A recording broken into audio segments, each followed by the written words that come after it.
Армысыздар, бояма сіздің бүгінгі қонағы Қазақстан Республикасының еңбек сіңірген қайраткері, айтыскер ақын Мұхамеджан Тазабеков. Ассалаумағалейкум. Қош келдіңіз. Рахмет. Сезіміңіз қалай? Жабыл өзгерген ба? Жалпы енді адам баласының өзі 40 жастан кейін туған жердің қадірі мүлдем басқа сапада адамға сезіле бастайды. Енді оған дейін жас боласың, шауып келіп, шауып кетесің.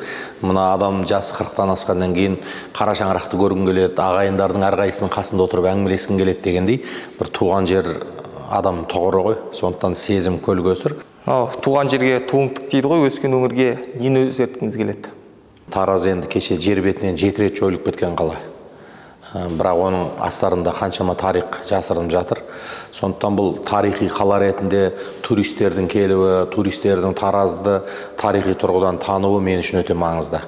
Екінші жағынан бұл Таразда құмда бар, тауда бар, шөлде бар, көлде бар. Осы өзінің бір табиғи климаттық ерекшеліктеріне орай туристардың шіркін біреу тауға келіп қыста қарға сырғанап жатса, біреулер Мойынқұмның құмдауыт даласында атпен жүріп саят құрса деген сияқты бір армандар бар. Сондықтан Таразды мен тарихи, мәдени, туристік тұрғыдан бір гүлденгенін, жаңарғанын, жақсарғанын қараймын. Неге?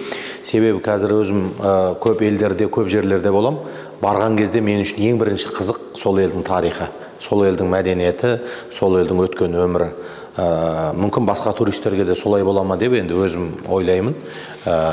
Таразды сол тұрғыдан бір жаңарып жасанғанын көргім келеді, және көріп те жатырмын. Бәрібір бұрынғы Тараз емес, қалай болғанда да өзгерген. Мысалға мына Тараз қаласының өзінде қазір қаншама керемет тарихи сипаттағы тамақтанатын орындардың ашылуы, бір жастардың сырласып сұхбаттасып отыратын керемет әдемі Европа мен шығыстың дизайнын араластырған кофейнялардың ашылуы, осының барлығы былай қарасаң бір дамып жатқан, алдыға қарай кетіп жатқанның бір көрінісі.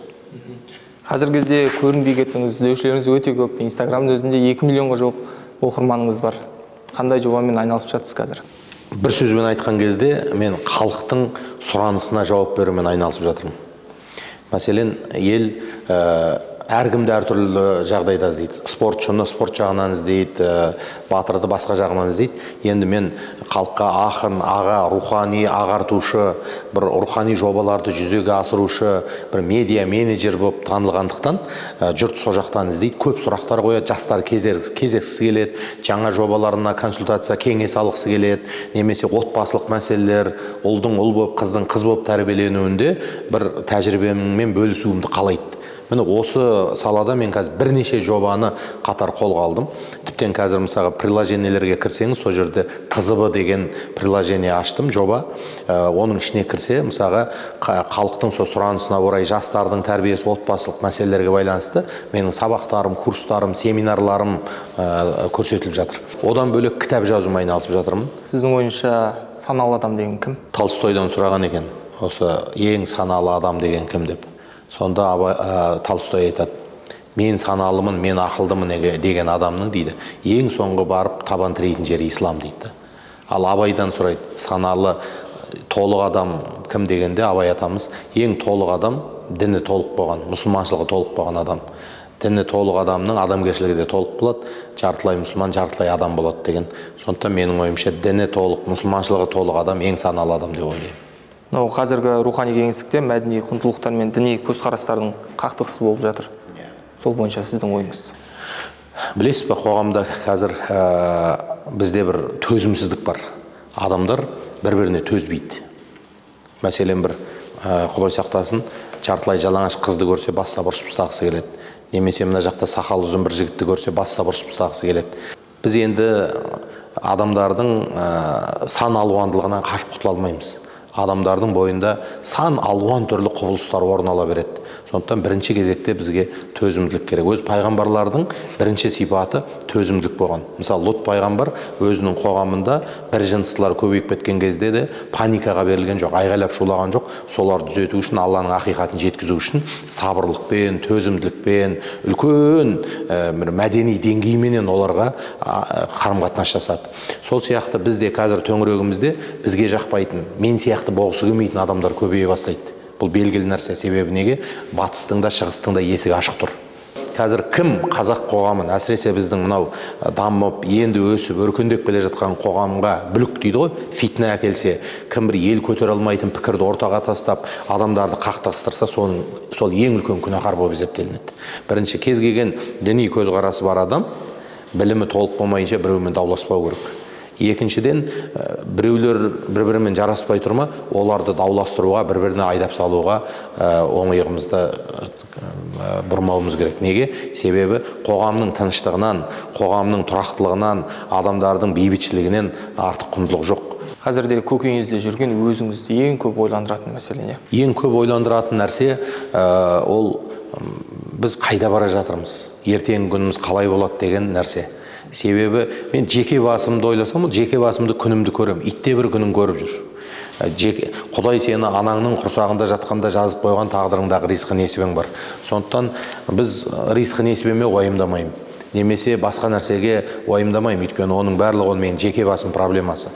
Бірақ мына қоғам қайда бара жатыр, ертең қайда барамыз, не боламыз деген ойлар мені қатты толғандырады. Себебі әлем бір тұтас болып бара жатыр. Былайша айтқанда, әлемде мықтылар әлсіздерді жұтып жатыр.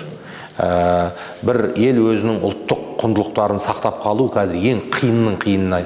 Мысалы, қазақ тілі күн сайын былайша айтқанда қолданылу аясы тарылып бара жатыр. Неге? Біз енді ағылшын тілін үйренеміз, әлемдік мәдениетті игереміз, жаңағы әлемге шығып ақша табамыз, кәсіптерді игереміз деген кезде, мына жақта өзіміздің ұлттық құндылығымыздың ең басы болған тіл өзімізге керек болмай жатыр, өкінішке орай, басқалар түгілі. Мына осы нәрселер адам жүрегін ауыртады, бұл бір. Екінші нәрсе, біз күн сайын отбасылық құндылықтар адырап бара жатыр. Адам мен адам тұра алмай бара жатыр. Мысалы, көшедегі ит құшақтап жүрген, итпен өмір сүріп жатқан адамдармен кейде сөйлесіп қаламды. Сонда жаңағы бір сырласа келіп, осы итпен тұруының түпкі себебін білген кезде таң қаламды. Сөйтсем, итпен өмір сүруінің түпкі себебі адаммен өмір сүру қызық болмай қалады. Адаммен өмір сүру ауыр болып қалады екен да. Өйткені адам эгоист болған кезде, эгоист болғанда сен біреуден жылулық қабылдағың келеді да, ал біреуге махаббат, мейірім көрсеткің келмейді. Сол кезде иттен ыңғайлы ешкім жоқ екен да. Ит сенің тәпішкеңді әкеп береді, ит арсалаңдап қарсы алады, сені шығарып салады. Бірақ ит сенен талап ете алмайды да, мені қыдырт, мына уақытта қыдырт, мына уақытта үйлендір, немесе мына уақытта тамақтандыр деп айта алмайды. Сен қалаған уақытыңда оның хақысын бересің. Сондықтан кейбір адамдардың итпен өмір сүргені, ол оның бір мәдени көзқарасы, немесе дамып кеткендігі, немесе бір өзінің білгенін істеп жүргендігі емес. Қоғамдағы адамдардың адаммен өмір сүре алмай, тәкаппарлыққа, эгоизмге, өзім білермендікке кетіп бара жатқанының үлкен бір көрінісі. Сол менің уайымның үлкені қазақтың бұрын бақытының, бірлігінің, күш қуатының көзі ол отбасылық туыстық қарым-қатынас болған. Қазақтар мысалы мына жерде бір бай болады, бір байдың төңірегінде бір ауыл отырады да, мына бай ақылымен де, махаббатымен де, дүниесімен де, мейірімімен де, кешірімімен де, даналығымен де мына ауылын біріктіріп ұстап отыратын да. Біздің санамызда, генімізде осы нәрсе жатыр, қанымызда.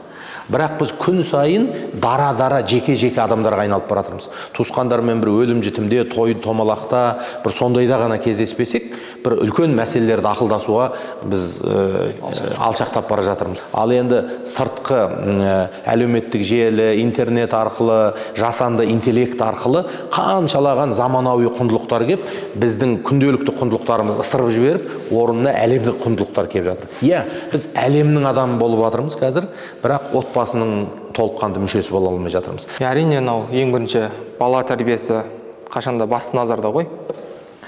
Бала тәрбиесі жайында айтсаңыз, қазақта бала тәрбиеде жіберетін ең үлкен қателік не? Отбасының өзегі ол бала.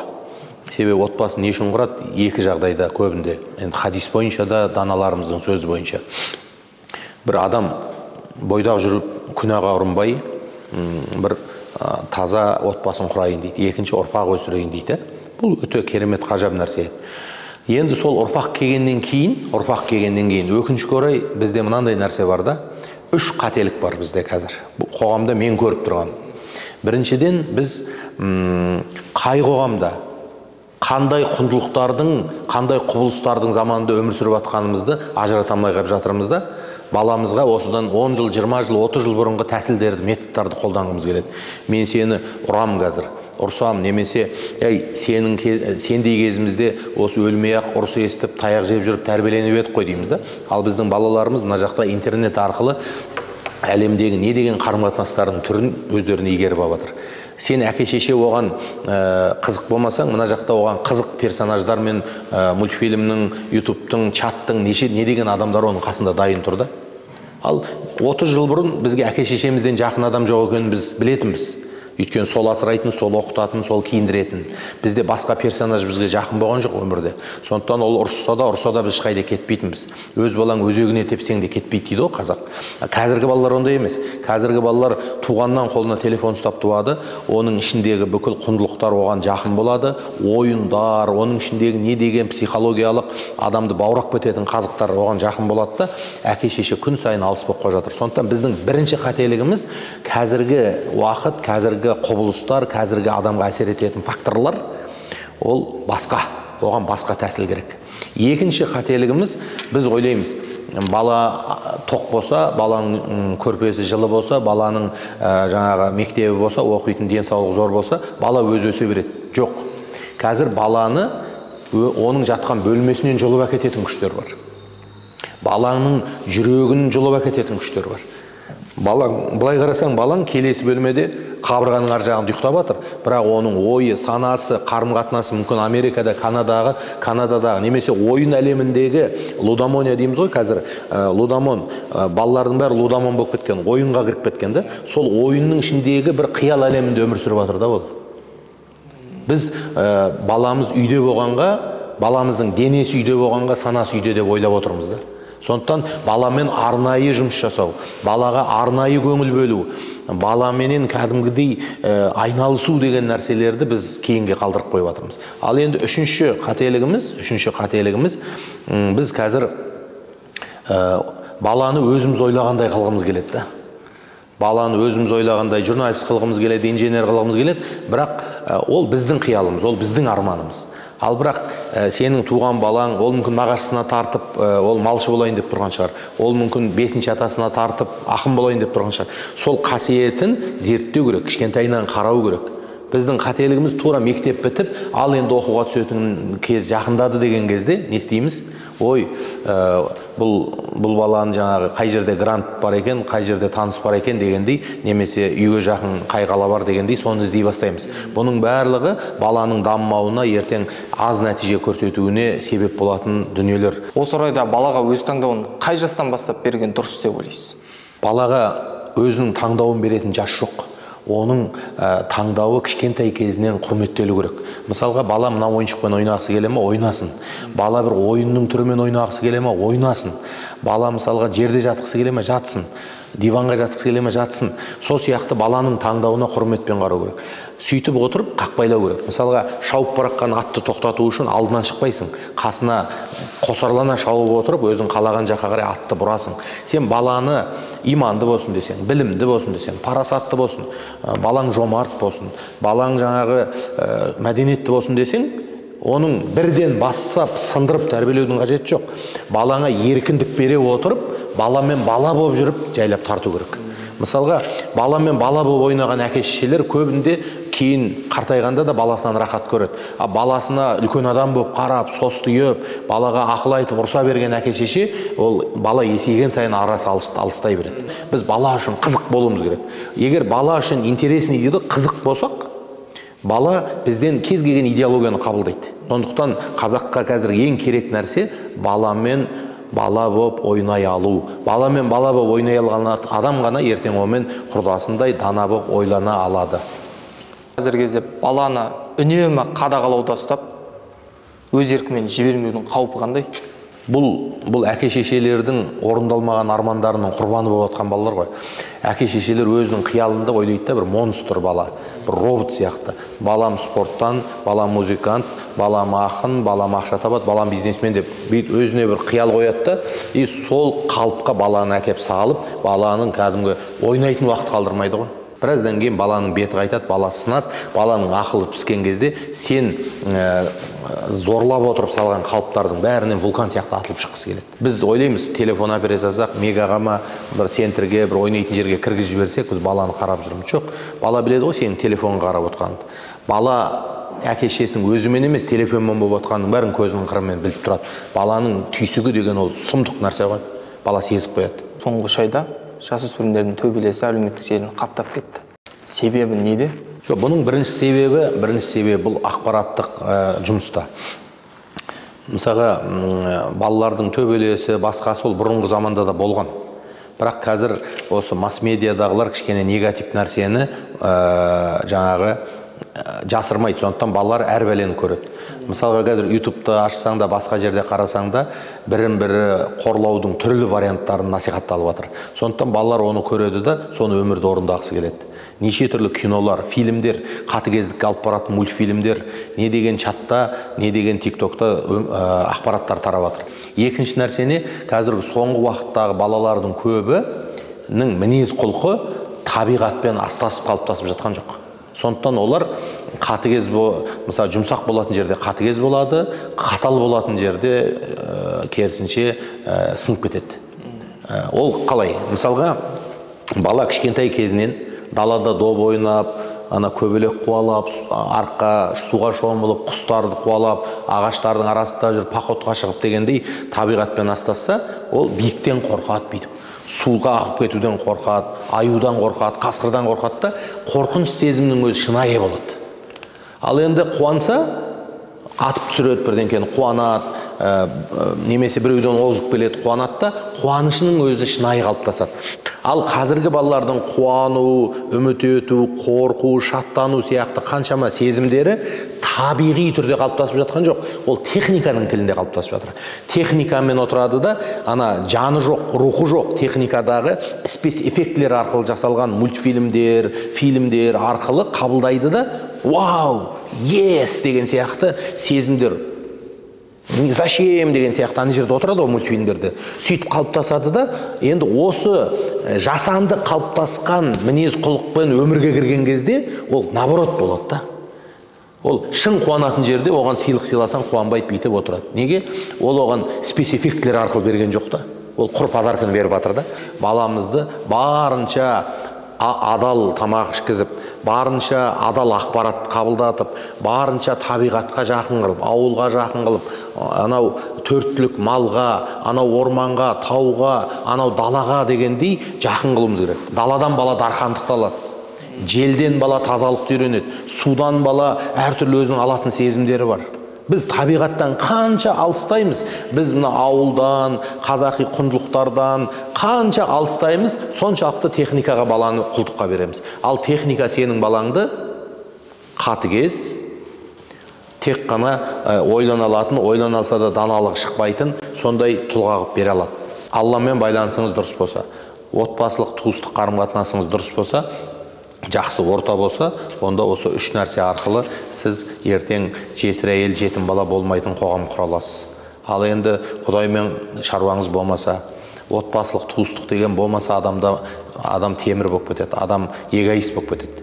Ал эгоист адамдар үйленгісі келмейді. Әлгі азаматтық неке, немесе өмірге ұрпақ әкелгісі келмеу, әкелсе де ол ұрпаққа махаббат мейірімін төкпей қашып жүру деген нәрсенің барлығы тәкаппар, эгоист, өзімшіл адамдардан шығады. Ал сол өзімшілдіктің бәрі неден болады? Отбасы, туыстық, қарым-қатынас деген сақтамаудан шығады ең бастысы. Мен облыстан, аудандардан, университеттерден шақыртушылар өте көп, олардың тіптен шақыртуына жауап беру мүмкін емес. Жамбыл жеріне тілеріңіз? Енді бұл өзі аты айтып тұрғандай, бұл мыңдаған жылдар өмір сүрген адамдар өмір сүрген мекен ғой. Бұл жерде суда бар, көлде бар, шөлде бар, тауда бар. Сондықтан Жамбыл жері тарихыменен мақтан алатын, тұғыр қылам десе соған арқа сүйеп тұра алатын жер ғой. Сондықтан осы Жамбыл жерінен небір олимпиада чемпиондары шықты, небір халық қаһармандары шықты. Тараз жерінен ғылым мен білімді өркендеткен, тарихты айтпағанда осы соңғы 50 жылдың өзінде қаншама адамдар шықты. Енді осы сапалы нәтижені, осы керемет даңғайыр жолды жалғастыратын жастарымыз көп болса екен деген тілектемін. Елдің ынтымақ бірлігіне жететін еш нәрсе жоқ. Егер ынтымақ бірлік, махаббат, мейірім болса, Жамбыл жері барлық жағынан дамитынына еш күмән жоқ. Себебі бұл жер мыңдаған жылдар дамыған, өркениеттің үлкен сән салтанатын әлемге паш еткен жер. Сондықтан ешқандай менде күмән жоқ. Әр Таразға келген сайын таң қалдыратын құбылыстардың, дамыған сипаттардың көрініс беретініне. Бізден 200 шақырым жерде Шымкент тұр. Солардан біз мына бәсекелестікті әлі де болса алуымыз керек. Шымкентте үлкен бәсекелестік бар. Қай салада болсын қыбырлап, жыбырлап кетіп бара жатқан дүниелер бар. Тараздың өзінше бір тазалығы, өзінше бір бекзаттығы бар адамдардың қарым-қатынасында. Бірақ кейде осы бір бәсекелестік, жанталасу жетпей жатыр. Рахмет аға, бүгінгі біздің боямасыз әңгімемізге келіп, жақсы сұхбат бергеніңіз үшін алдағы жоспарларыңызға сәттілік тілейміз.